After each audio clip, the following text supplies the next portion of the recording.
شخص خاصی را مورد خطاب قرار دهد پرسید اگه این ابو قراضه سقوط کنه همه ما میمیریم. این چیزا چی؟ مسخره ها میگن.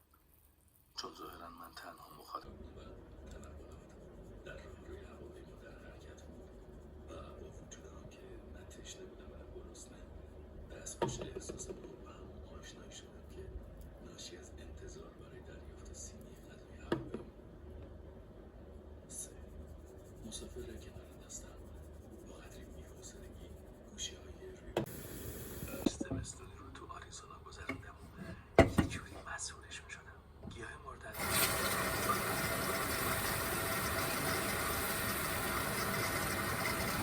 متنفر باشه.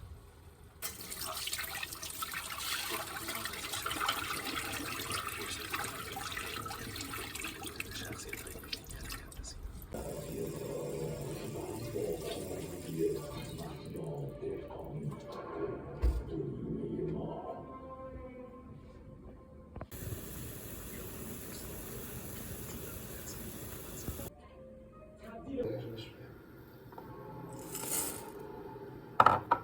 از خودمون سبب فهمیم اگه بریم نبردن فالگاهی هم نمیتونم هوا بگیرم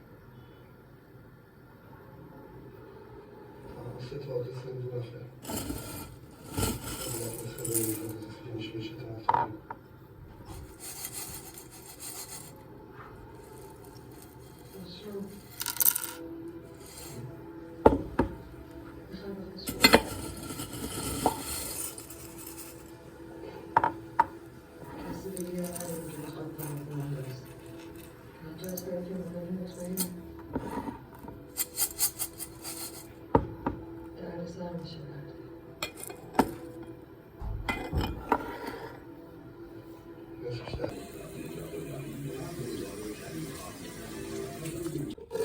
در کمال خوشبختی دیدم جهودی ماجیو هنوز مایه افتخار ایتالیایی است.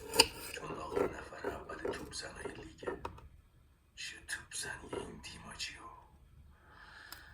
از رستوران اومدم بیرون، جلوی توپ انداز خیالی واسطادم و چنان ضربه‌ای به توپ زدم که از زمین بازیم رفت بیرون.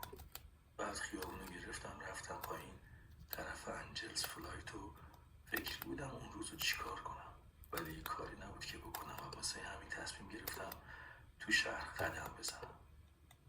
رفتم خیابون آلیو و از جلوی یه ساختمون زرد کثیف رد شدم که هنوز مثل کاغذ جوهر خوش کن از مهدی شب مرطوب بود.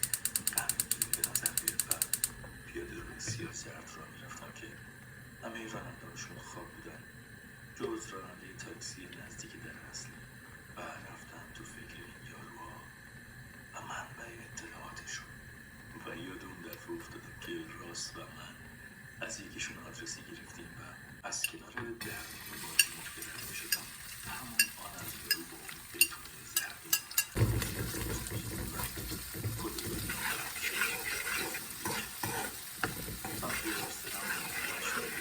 شد منظره درختای نخل غمگین به نظر بیاد و پیاده روی سیاهشم هنوز از مهدی شب منفون رو روشن کردم و تنها و ترسیده بودم. از کنار درب